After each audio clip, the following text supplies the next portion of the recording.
नमस्ते। बातचीत के हमारे इस खास कार्यक्रम में आप सबका स्वागत। हरियाणा में भारतीय जनता पार्टी की जीत के बाद भी सरकार बनाना उनके लिए फिलहाल आसान दिखाई नहीं दे रहा है।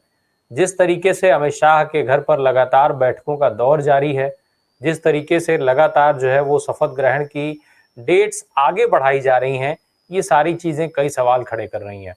हरियाणा में जिस तरीके से मुख्यमंत्री के चेहरे को लेकर के भारतीय जनता पार्टी के अंदर से आवाजें आ रही थी, जिस तरीके से दावेदारियां ठोकी जा रही थी, ये सारी चीजें भी क्या इनके पीछे की वजह है, या फिर कांग्रेस ने जो 20 सीटों पर सवाल उठा दिया है, चुनाव आयोग के सामने जो सबूत पेश कर दिया है, उसका डर है कि कहीं ऐसा ना हो कि किसी भी वजह से जो है इन सारी मांगों को, इन सारे सबूतों को चुनाव आयोग को मानना पड़ जाए, चाहे सुप्रीम कोर्ट कोई एक्शन ले ले और जिसके बाद ये पूरा का पूरा चुनाव ही फंस जाए, रद्द होने की प्रक्रिया के अंतर्गत आ जाए। ये सारे सवाल भी साथ में ही चल रहे हैं। तो इस तरीके की बहुत सारी चीजें हैं। इसके अलावा कई सियासी अहम घटनाएं हैं जिन पर विस्तार पूर्वक बात होगी। हमारे साथ आतमजीत सर मौजूद हैं। सर, बहुत स्वागत है आपका। जिस तरीके से हरियाणा में सर डेट्स लगातार आगे बढ़ाई जा रही हैं शपथ ग्रहण को लेकर के, भाई चुनाव तो इन प्रकार भाजपा ने जीत लिया है, फिर क्या वजह है कि बार बार आगे बढ़ाना पड़ रहा है, देर देर रात रात तक अमित शाह के घर पे मीटिंगें चल रही हैं? देखिए, इन्होंने इलेक्शन से पहले क्या कहा था कि 10% वोट हमें एक्स्ट्रा चाहिए, नहीं तो हमारी सरकार नहीं बनेगी। साम दाम दंड भेद, ये अखबार के आर्टिकल की बात कर रहा हूँ। अमित शाह ने अपनी मीटिंग में बीजेपी के कार्यकर्ताओं को और बीजेपी के नेताओं को हरियाणा में कहा, साम दाम दंड भेद जो इस्तेमाल करना है करिए, हरियाणा में किसी कीमत पे लूज नहीं कर सकते, क्योंकि किसान खनौरी और शंभू बॉर्डर पे बैठे हैं। अगर भूपेंद्र सिंह हुड्डा की सरकार बन गई या कांग्रेस की सरकार बन गई तो सबसे पहले वो बॉर्डर खुलेंगे। सोनम वांगचुक ऑलरेडी लद्दाख के बैठे हुए हैं यहाँ पे लद्दाख भवन में, ये किसान भी आ जाएंगे तो संसद चलानी मुश्किल हो जाएगी। इसलिए ये सब किया गया। अब मामला ये खुलकर आ गया है, वोट फॉर डेमोक्रेसी वालों ने ये कह दिया है कि 67% वोट कैसे काउंट हो सकते हैं, जबकि आधिकारिक तौर पर ईसीआई का एक बयान आता है कि इतना ही परसेंटेज वोट पड़ा है। तो जो 1,73,000 वोट बढ़ाए गए, आपको पता है 18 सीटों पर 2,900 से नीचे विनिंग मार्जिन था।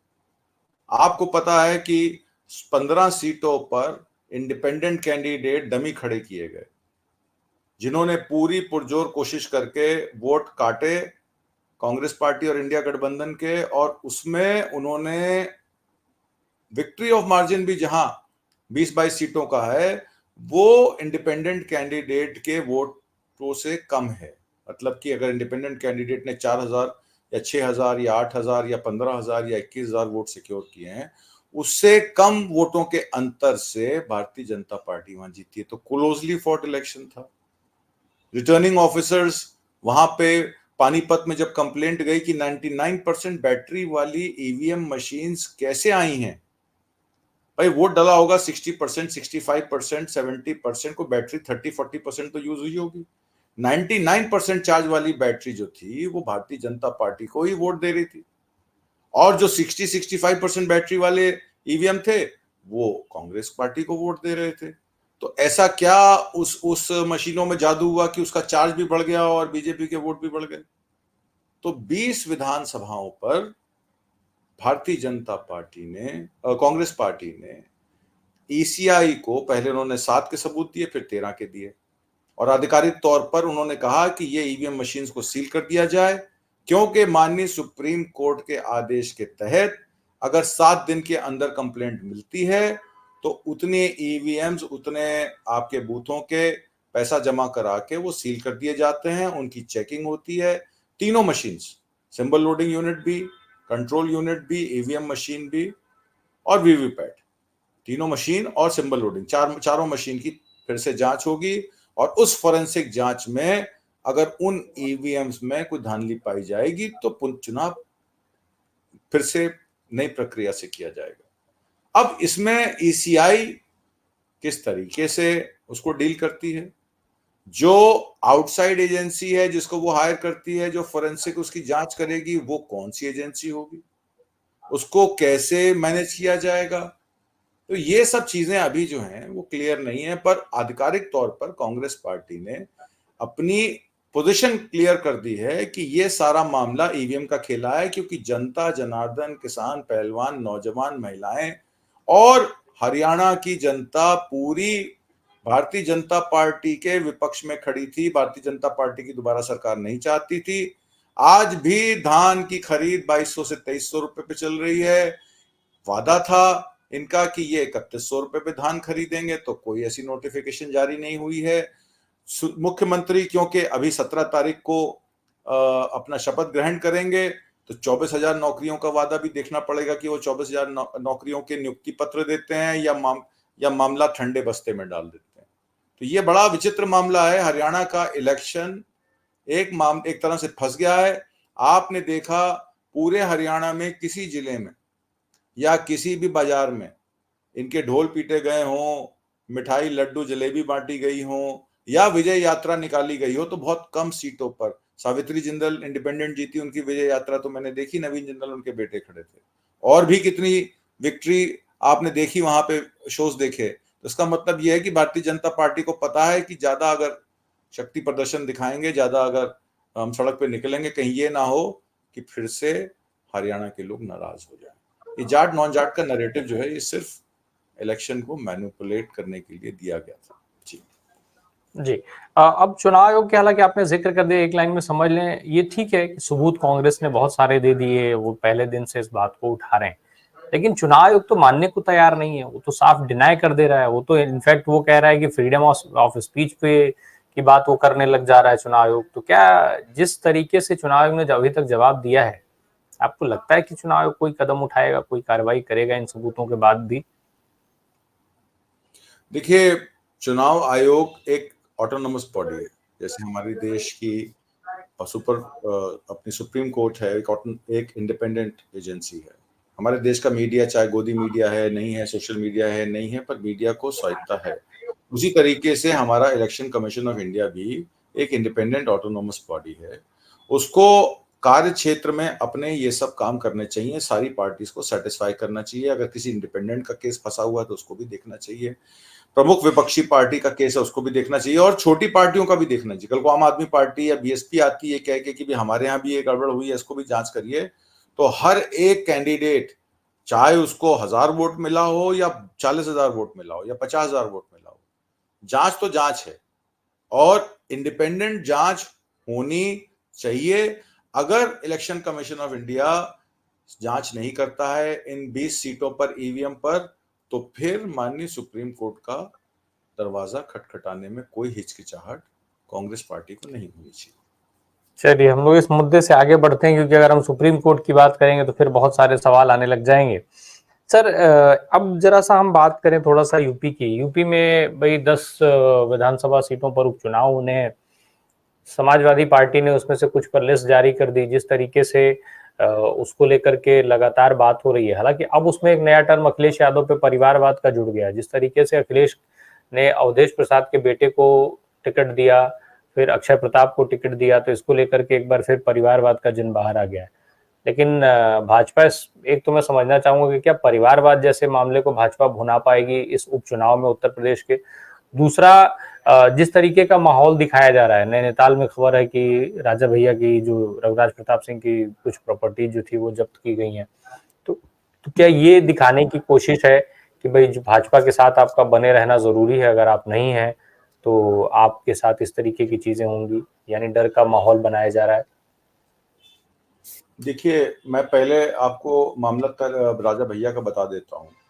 राजा भैया की 27 नाली जमीन कैंची धाम में बेताल घाट में सनसोना गांव में कृषि के लिए उन्होंने 27 बीघे जमीन 2007 में खरीदी थी। 2007 में। अब मान लीजिए उसमें जमाबंदी नहीं हुई, उसमें फर्दे नहीं चढ़ाई गई, ठीक है। आप गए, आप कमिश्नरी में गए, कमिश्नरी से आप कोर्ट में गए, कोर्ट से आप राजस्व विभाग में गए, राजस्व विभाग से आप केस हार गए, तो आपको जमीन सरेंडर करनी पड़ेगी, प्रशासन आपकी जमीन ले लेगा। 2007 का मामला है और अब चल रहा है 2024। समय, ये बात ये नहीं है कि इस पे जो जमीन प्रशासन ने ले ली उसका टाइमिंग देखिए। 2007 से केस चल रहा है, 2024 में उसका राजस्व विभाग का आनन फानन में फैसला आ जाता है और वारंट जारी हो जाते हैं जमीन को लेने के लिए। क्यों? क्योंकि 10 सीटों पर चुनाव, जब भी उत्तर प्रदेश में चाहे बाई इलेक्शन हो, असेंबली इलेक्शन हो, पार्लियामेंट इलेक्शन हो, पीडीए के तहत, पिछड़ा दलित आदिवासी के तहत जितनी भी पार्टियां एकजुट होकर भारतीय जनता पार्टी को एक्सपोज कर रही हैं, उनके लीडरान पर इस तरीके के केस डाले जाते हैं। अब आ जाइए विषय उत्तर प्रदेश का। उत्तर प्रदेश के विषय में 6 सीटों पर, 10 सीटों पर इलेक्शन है, 6 सीटों पर सपा ने अपने कैंडिडेट घोषित किए हैं, 4 सीटों पर अभी भी कोई फैसला नहीं लिया गया, वो भी कांग्रेस पार्टी से बात करके, क्योंकि इंडिया गठबंधन को टारगेट करती है बीजेपी कि इंडिया गठबंधन टूट गया है। देखिए आम आदमी, पंजाब में भी तो आम आदमी पार्टी इलेक्शन अलग से लड़ी थी, कांग्रेस पार्टी के खिलाफ लड़ी थी, तब भी ज्यादा एमपी जो थे वो कांग्रेस पार्टी के आए। हरियाणा में आम आदमी पार्टी की 80 से ज्यादा सीटों पर हार हुई, एकमात्र सीट उनकी, एक भी सीट नहीं निकली। जम्मू में, डोडा में एक उनकी सीट निकली, हरियाणा में एक भी सीट नहीं निकली। हालांकि 1.7% वोट लेकर उन्होंने कांग्रेस का नुकसान किया, पर यह उनकी स्ट्रैटेजी थी कि वो इंडिपेंडेंट लड़ना चाह रहे थे, क्योंकि उनको लग रहा था कि वोट बैंक जो हमारा शिफ्ट नहीं होगा और सेम वोटर हमारा आम आदमी पार्टी का भी है जो कांग्रेस पार्टी का। अब समाजवादी पार्टी ने पीडीए के नाम पर अपनी लिस्ट जारी की, जिसमें 2 मुस्लिम कैंडिडेट हैं, उसमें अखिलेश यादव के भतीजे भी हैं, उसमें पूर्व सांसद की बेटी भी हैं, पूर्व विधायक की पत्नी भी हैं, वर्तमान सांसद की पत्नी भी हैं, वर्तमान सांसद के पुत्र भी हैं। इन सबको प्रत्याशी बनाया गया, इसमें कोई दो राय नहीं। आपने अभी जिक्र किया अवधेश प्रसाद के बेटे का, आपने तेज प्रताप सिंह यादव का जिक्र किया, अखिलेश यादव की सीट करहल पे उनके रिश्तेदार हैं, उनको खड़ा किया गया है। और आपने जिक्र उनका भी किया जिसमें सीसामऊ सीट में इरफान सोलंकी की, नीसम सोलंकी, उनकी बीवी को उनको टिकट दिया गया है। मिर्जापुर की माजवा से बात करें तो 2022 में यहां से बीजेपी और निषाद पार्टी के गठबंधन के तहत विनोद बिंद ने जीत दर्ज की थी। अब भदोई के सांसद हो चुके हैं, इसलिए समाजवादी पार्टी ने डॉक्टर ज्योति बिंद, जो कि रमेश बिंद की बेटी हैं, उनको टिकट दी है। सबसे बढ़िया टिकट उन्होंने वहां मजा में दिया। मैंने कल लोगों से कुछ बात की थी, उन्होंने कहा ज्योति बिंद ये सीट निकाल सकती है। 2024 के लोकसभा चुनाव से ऐन पहले रमेश बिंद ने भाजपा छोड़ दी थी और सपा में शामिल हो गए थे। उन्हें सपा ने मिर्जापुर से टिकट दिया, हालांकि अनुप्रिया पटेल ने 5,000 या 4,000 वोट से उन्हें मात दी थी। तो ज्योति बिंद हो या सोलंकी हो या कोई भी हो, परिवारवाद की बात करें तो बीजेपी के मुंह से परिवारवाद इसलिए नहीं अच्छा लगता कि बृजभूषण शरण सिंह के बेटे करण शरण सिंह को बड़ा आदमी बनाने का बीड़ा किसने उठाया? अजय मिश्रा टैनी के बेटे मोनू मिश्रा को बड़ा आदमी बनाकर जेल से रिहा कराने का, जिसने 4 किसानों और एक मीडिया कर्मी की हत्या कर दी, किसने कहा था? आप ये देखिए, हरियाणा इलेक्शन के तुरंत बाद बृजभूषण शरण सिंह बड़ी बेशर्मी से जुलाना की एमएलए जो बनी विनेश फोगाट, उनके बारे में क्या स्टेटमेंट देते हैं। आप देखिए भारतीय जनता पार्टी का चाल और चरित्र क्या है। तो ये परिवारवाद, वंशवाद या और जिस तरीके के ब्लेम कांग्रेस पार्टी पे लगाते आए हैं, इस तरीके के, जय शाह कौन है? आज आईसीसी के वो अध्यक्ष बन गए, पहले बीसीसीआई के थे। जय शाह कौन है? राहुल बाबा कहने वाले अमित शाह, कभी जय शाह की डिबेट करा दीजिए ना राहुल बाबा से। मोदी जी छोड़िए, मोदी जी तो अब नॉन बायोलॉजिकल हो गए हैं, तो उनसे तो डिबेट हो नहीं सकती। तो राहुल गांधी की डिबेट आप जय शाह से ही करा दीजिए। आप राहुल को बाबा कहते हैं ना, तो जय शाह उनसे ज्यादा समझदार हैं, तो आप उनसे मीटिंग करा दीजिए उनकी और पब्लिक डिबेट करा दीजिए। लेकिन सर मैं यहाँ पे आपको रोकूंगा, राहुल गांधी का कद क्या जय शाह से डिबेट करने वाला हो गया है? नहीं, बात वो नहीं। देखिए, मैं राहुल गांधी का कद क्या है ये हम लोग जानते हैं। मेरा कहने का मतलब ये है कि राहुल बाबा कहने वाले अमित शाह की बात कर रहा हूं, वो राहुल को बाबा कहते हैं ना। तो अगर राहुल बाबा से वो इतना डरे हुए हैं, और मोदी जी तो सामने आएंगे नहीं कि मोदी जी तो नॉन बायोलॉजिकल हो गए हैं, वो तो संगोल की राजनीति कर रहे हैं। देखिए, राम मंदिर लाने वाले इलेक्शन हार गए अयोध्या में, 370 लाने वाले जम्मू कश्मीर में इलेक्शन हार गए। यही तो नेशनल पॉलिसीज हैं भारतीय जनता पार्टी की। आप विकास के मॉडल पर आप बता दीजिए, उत्तर प्रदेश में 10 सीटों पर चुनाव किस पर हो रहा है? योगी के विकास मॉडल पर हो रहा है, मोदी जी के विकास मॉडल पे तो नहीं हो रहा। मोदी जी जहां जहां जाएंगे भारतीय जनता पार्टी की वहां वहां हार होगी, और जहां जहां मैनेजमेंट किया जाएगा, साम दाम दंड भेद इन चीजों पर बात की जाएगी। वहां वहां आप देखिएगा अमित शाह की पॉलिसीज जो हैं वो इंप्लीमेंट होंगी। और उत्तर प्रदेश में अमित शाह की इंटरफेरेंस के बाद ही ये सब तमाम चीजें हुई। किसानों पर अतिक्रमण, बृजभूषण शरण सिंह को संरक्षण देना, अजय मिश्रा टैनी को के बेटे को कोर्ट केसेस से बचाना, और दलित बेटियों पे जिसमें अत्याचार होता है उनके जो लोगों का माल्यार्पण किया जाता है, उन लोगों को जेल से छुड़वाया जाता है। बिल्किस बानो का केस देख लीजिए। तो जो इनका चाल चरित्र है वो तो इनके नीचे बैठे, इनकी नाक के नीचे बैठे लोग कर रहे हैं ना। जय शाह जो कहा जाता है एक बड़े गरीब परिवार का लड़का, वाईसीसी का चीफ बन गया है। मेरा कहने का तात्पर्य यह था कि राहुल गांधी के साथ बैठकर एक सेंटेंस भी नहीं बोल सकता वो आदमी। और राहुल बाबा कैसे हो गए? आप अपने बेटे को बाबा बुलाइए ना, या आप बाबा बन जाइए। मेरा तात्पर्य ये था, मैं राहुल गांधी के कद की बात नहीं कर रहा हूं कि राहुल गांधी का कद क्या। राहुल गांधी का कद तो बहुत ऊंचा है। जैसा 1000 जैसा भी आ जाए तो राहुल गांधी से डिबेट नहीं कर पाएंगे। पर ये क्या करते हैं, पैसे के दम पर, पैसे के जोर पर परिवारवाद करते हैं, साम दाम दंड भेद करते हैं, जाट नॉन जाट की बाइनरी चलाते हैं। अब झारखंड में भी आप देख लीजिएगा आने वाले इलेक्शन में ट्राइबल नॉन ट्राइबल की बाइनरी चलेगी। ट्राइबल सीटें छोड़ के बाकी सीटों पर ये खेला करेंगे। महाराष्ट्र में इन्होंने अपने ही घटक दलों के दो फाड़ कर दिए हैं, तो हो सकता है वहां खेला मुमकिन ना हो पाए, क्योंकि वहां इनके दुश्मन बहुत ज्यादा हैं। देखिए, जहां कांग्रेस और भारतीय जनता पार्टी की 1:1 की टक्कर होती है, जैसे राजस्थान में हुई, मध्य प्रदेश में हुई, उत्तराखंड में हुई, हिमाचल में सक्सेस मिली, पर हिमाचल में 1:1 फाइट थी। वहां सुखविंदर सिंह सुक्खू के नेतृत्व में इलेक्शन लड़ा गया। तेलंगाना में जिस तरीके से इलेक्शन लड़ा गया, ये इलेक्शंस आप देखिए लीडरशिप पे लड़े गए। वहां का जो मौजूदा लीडर था वो वहां का लोकल था, उसको लोकल चीजें पता थी, कहां पे क्या गेन होने वाला है, क्या एडवांटेज है, क्या डिसएडवांटेज है, उस वजह से। और जहां नेता ज्यादा रहे और कांग्रेस वर्सेस बीजेपी 1:1 हुआ, वहां पे खेला हुआ। ये खेला बिल्कुल संयोजित तरीके से, बड़े तरीके से कराया जाता है। इसके पीछे रणनीति होती है, साजिश होती है, षड्यंत्र होता है। बगैर षड्यंत्र के कोई काम नहीं होता है। अब झारखंड में षड्यंत्र होगा, मैं आपको आज बता रहा हूं। महाराष्ट्र में शायद ना हो पाए। हरियाणा में षड्यंत्र हुआ, हरियाणा में खेला हुआ। आज इलेक्शन कमीशन ऑफ इंडिया उसको कवर अप करने की कोशिश करे, इलेक्शन कमीशन के अलावा उसको वहां की मौजूदा सरकार कवर अप करने की कोशिश करे, दिल्ली में बैठी सरकार उसको कवर करने की कोशिश करे। और मैं आपको एक और बात बता दूं, आगामी आने वाले दिल्ली इलेक्शन में भी खेला होगा, ये भी देखिएगा। तो ये खेला कहां कहां कर सकते हैं, इनकी पूरी स्ट्रेटजी होती है। अपने बंदे आदमी ये सेट करते हैं। जम्मू में इनकी भजन मंडली, उत्तर प्रदेश, बिहार और कहां कहां से जाके 3 महीना बैठ के वहां भजन मंडली भजन करती रही, सुबह दोपहर शाम।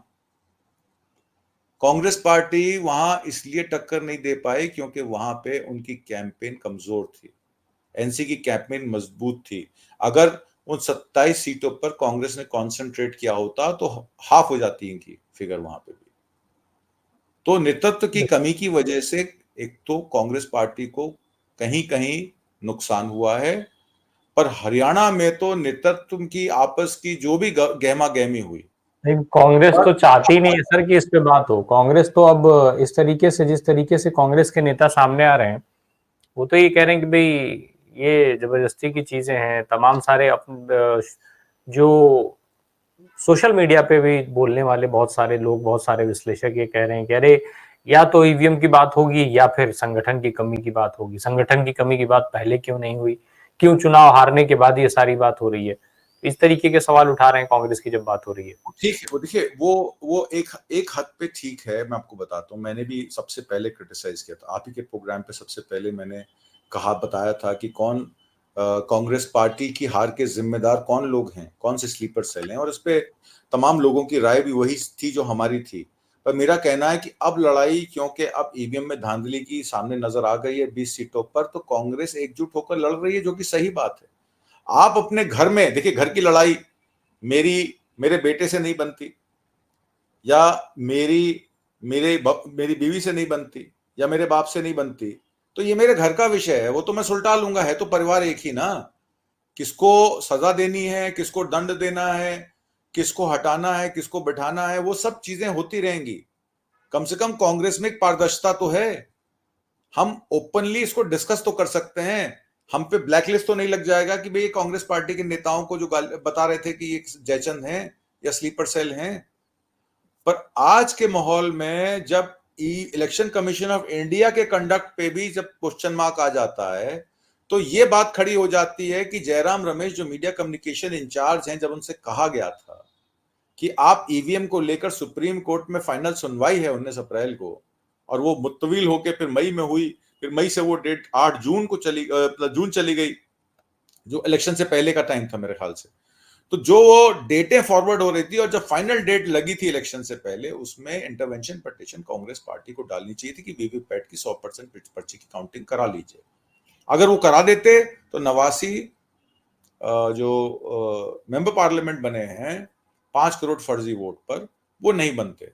अब हरियाणा में हार का सामना करने के बाद कांग्रेस पार्टी को धीरे धीरे अब इस बात पर मुझे लगता है कि उनको अकल आ रही है और अब वो सही दिशा में जा रहे हैं, और जवाबदेही तो तय होनी चाहिए, जैसे कि हम पहले प्रोग्राम कर चुके हैं। पर हम उसी बात को करते रहेंगे तो आगे कैसे बढ़ेंगे।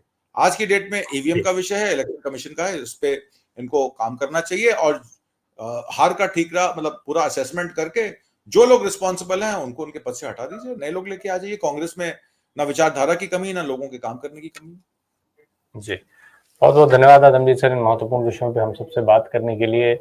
निश्चित तौर पे ये चीज़ें बहुत अहम हैं। कांग्रेस कितना इस बारे में समझती है, क्योंकि आने वाले चुनाव के हिसाब से ये सारी चीज़ें महत्वपूर्ण हैं। और मुझे लगता है कि अगर किसी भी तरीके की कोई गुंजाइश हो तो कांग्रेस को इन चीज़ों पर भी विचार विमर्श जरूर कर लेना चाहिए। Thank you so much sir.